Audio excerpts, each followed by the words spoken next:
abismado. As pessoas não veem as reviews dos produtos antes de comprarem? Ué? Como assim? Nossa, mano, eles literalmente... Eles literalmente falaram disso na apresentação do PS5, cara. Legal, mano. Da hora pra caralho. Mano, mas é porque eu não consigo entender o Twitter, velho. Será que a pessoa... Vamos lá. Tem o negócio de ganhar dinheiro com o Twitter, certo? Se as pessoas que comentam isso soubessem que você ganha dinheiro com esses coach RT, será que elas fariam coach RT e falariam as mesmas coisas? Entendeu? Porque agora é isso. Agora é basicamente... Você viu os vídeos do vinheteiro lá, né?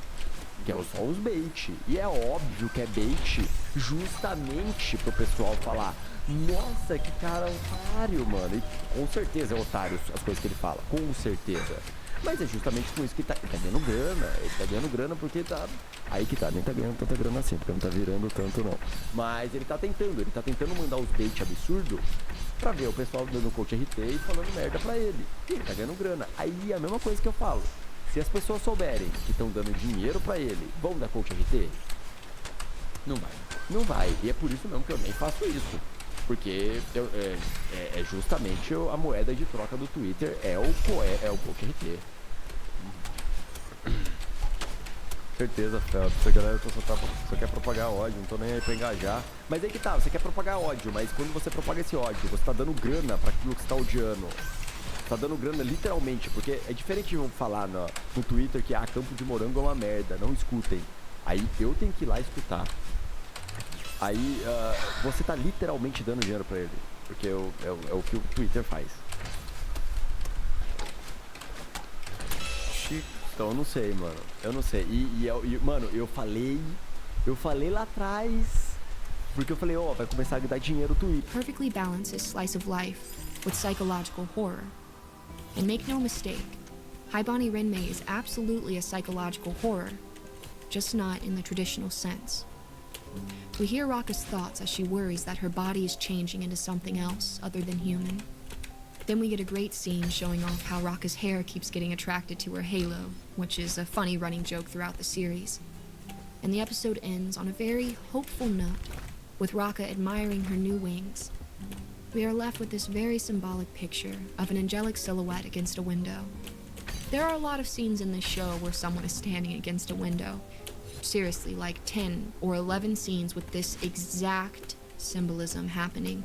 But depending on the circumstances, like which character it is or the weather outside, a lot of foreshadowing about what's to come can be found.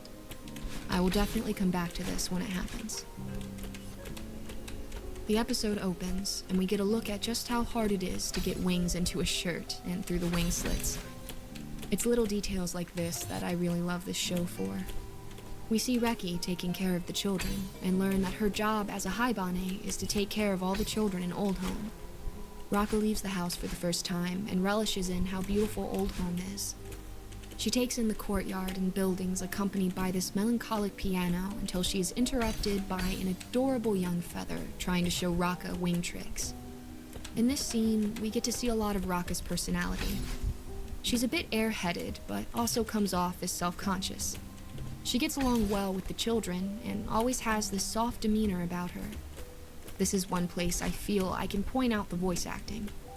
Raka, especially later on, has this perfectly matched, soft-spoken voice. I honestly just absolutely love all the vocal performances in this show, even some of the voices that used to grate on me at first. After all the times I've watched the show, I've really cemented these characters in my mind, and I couldn't imagine them being cast differently. During breakfast, the topic of names comes up, and we learn where Reki's name comes from. Cake! That's just your favorite food, Shorta! No, it's not. I really did dream about it. You two, I told you to stop fighting. What about Reki? What's it mean? Huh?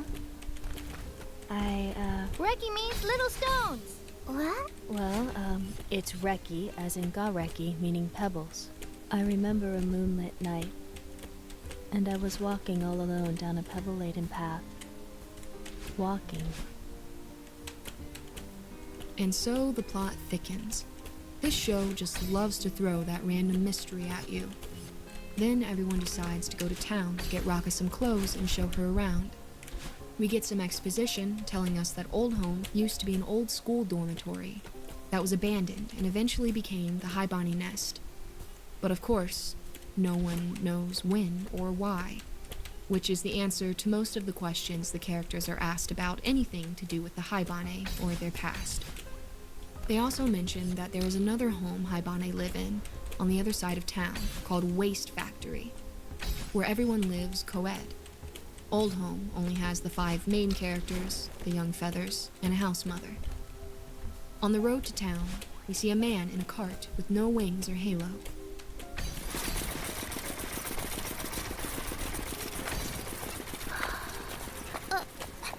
Not everybody has wings like we do. Of course not. To be precise, the humans are letting us Haibane live in their town. That's right. And it's supposed to be the Haibane's obligation to only use things that humans no longer need. Really? That's so fast. So now we know Haibane can only use old things that people no longer need, and that extends to where they can work. For example, Too frustrating to deal with her on a daily basis. No, she was just too unmanageable. The image of the mentally ill monster persists today. The game Outlast sees you pitted against a horde of homicidal mental patients in a psychiatric facility. Split, not unlike the Minotaur, blurs the line between man and animal, with multiple personality disorder meaning someone becomes violent, a beast, uncontrollable, and ultimately deserving of violence. The film tries to invoke sympathy towards the end, claiming mentally ill people are somehow more evolved, but evolved into a monster, it seems to suggest. Of course, attitudes towards mental health have come a long way these days, especially in the last 20 years, and that is great. But, of course, the truth is, mental illness can feel like a monster is inside of you, just not in the ways we often talk about it. It is difficult to contend with. It can make you feel like you are not yourself, so that when you look in the mirror, you see something which is allegedly human and talks like a human and looks like a human and walks like a human, but something deep down inside of you is saying that it isn't, that it's lesser, and it coils its way around something deep inside of you so that it blurs the line between yourself and your struggles, and you wake up in the morning and you start to wonder if there's anything left of you at all, because it takes away your passions and your loves and what you want to do, and you just lie there. And it does make you difficult and unmanageable for yourself and for others, do not get me wrong. And sometimes it feels like the only way you can deal with that is to hurt yourself mentally or physically, and then you go out and people look at you and you feel that first death that everyone knows about. Until one day, you realize this loop you've been stuck in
Like that. All the statues are beheaded. Yeah.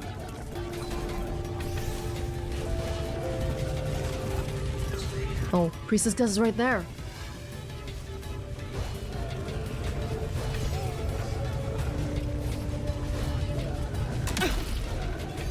What? Oh my... Oil surface turn... Whoa, whoa, whoa, what? Why am I bleeding? Because I'm holding a torch? Why was I bleeding?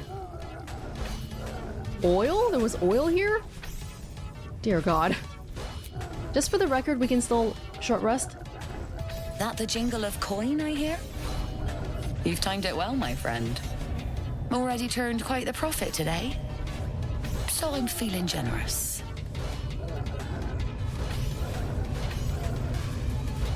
You're a traitor. Your insignia, I've seen it before, in the Underdark. Aye, so you have. There's one place the Zentarim can trade openly, thank the gods. Folk up here like to quiver over right and wrong. Until the coin starts Insignia? clinking, anyway. It's just business. If there was money in being good, the Zentarim would be pure as paladins. You're with the Zentarim. What business does a Zent have with goblins? Money. You joking? Goblins sell the best prisoners. Cheap, quiet, and eager to be elsewhere. Till this crowd converted and started sending their captives to Moonrise Towers, at least. No complaints, mate. I just sold enough smoke powder to cover the loss 10 times over.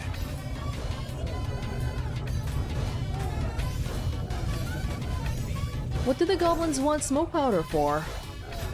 The raid? Ask that kin of yours they're all bowing to. The glint in her eye is bad news for someone. Not my concern, so long as I'm paid. Speaking of, something to trade or what? Let me see your wares. Ooh, you've got a lot of stuff. Blooded Great Axe. Relentless Revenge. When the wielder has 50% hit points or less, deal more damage. Chainmail. Some of this stuff would be good. Some of it... Oh, I don't even have wares right now. I do have wares. I just didn't mark it as wares. That's all. Bronze chalices and stuff. This bone is the one that Scratch gave me. I'm not sure if we should give that away. Is it a generic bone? I think we're good for now. In level 1 or in general about Dark Souls 2 is that you can fight the Rotten 4 times. This run would be worse if you had to fight the Rotten only once. I think I would fight him 4 times regardless, voluntarily.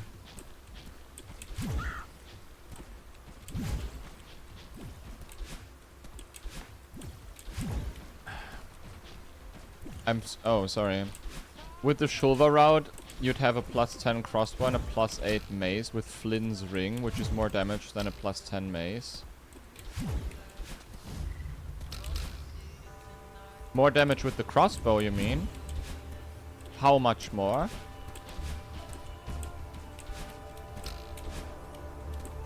How much more exactly?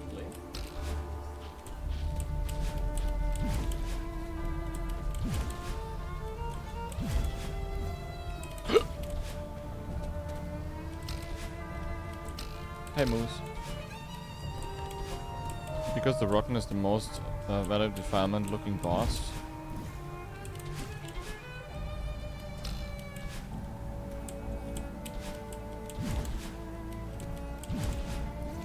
Yeah. On this one we're gonna do Demon Souls last, because Demon Souls is the most anticlimactic ending for this run. It's gonna be so funny if we make it to the end of Demon Souls. And then we poison the guy for 20 minutes and shoot another one with a bow. God, run over.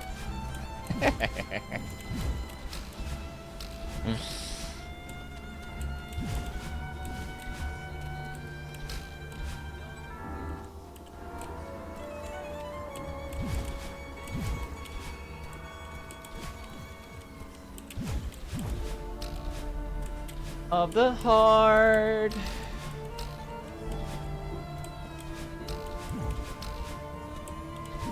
Yeah, I know, right? Interstellar, actually, monetarily the best play.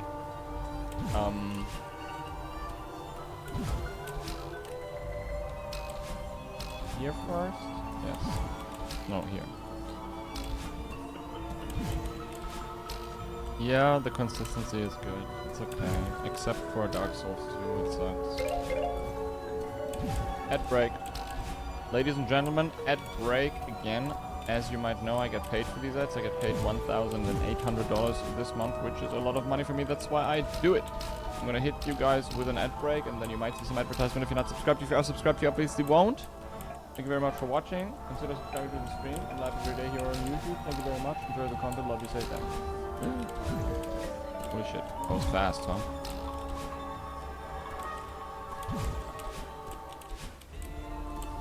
Precisando de legenda para post? Quem dera se eu tivesse companheiro.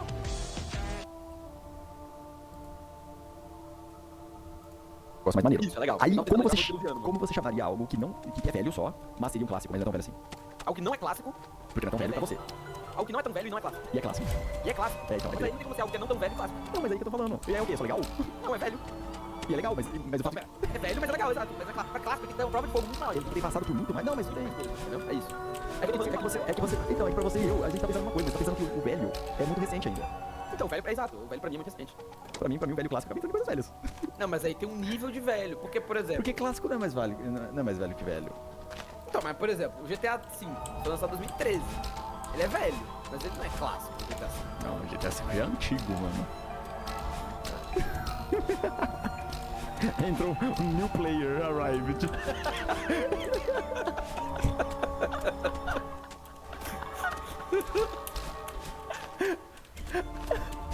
Chegou um novo. Chegou um novo player, mano, o antigo. O antigo? New player join the party. Eita, nós, peraí. Você quer entradinha? Tá porra! É? Você falou. Eu nunca falei. Você falou. Eu nunca falou. Você falou. Vem aqui, ó.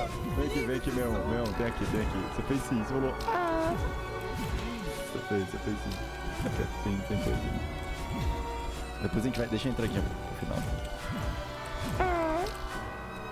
Eu nunca falei esse som, mano. Tá.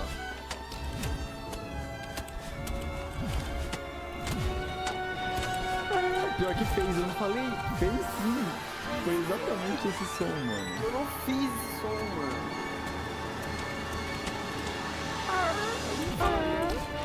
É que você falou muito agudinho. Agudinho? Você falou agudinho. Não consigo, não. Você falou agudinho, cara. Pro caralho, velho. Você tá falando que eu falo as coisas sons, ele falou agudinho. Botou um agudinho.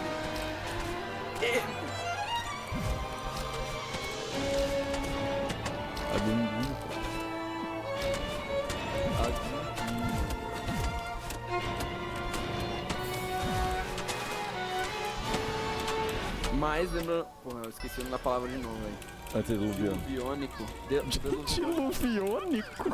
Como é que é? Deluviônico? Antediluviônio. Antediluviano. Antediluviano, não era É isso aí. É antediluviano, não era? É diluviano. Antediluviano. Antedegemon.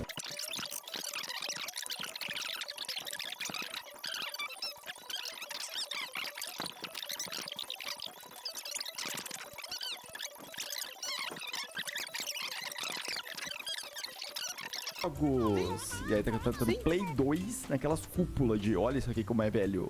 Olha como era o que os incas jogavam. É isso aqui, o Play 2 nessas cúpulas. É sério, teve esses dias aí que o pessoal tirou foto. Ah, o cacete de agulha. Ai, caralho, eu caí mesmo. De agulha é bom. O cacete de agulha é forte, mano.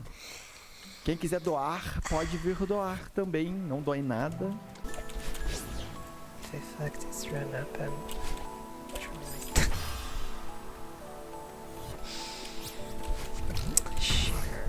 Following that.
Okay, this is way too long. Fuck you. I hate rogue maps.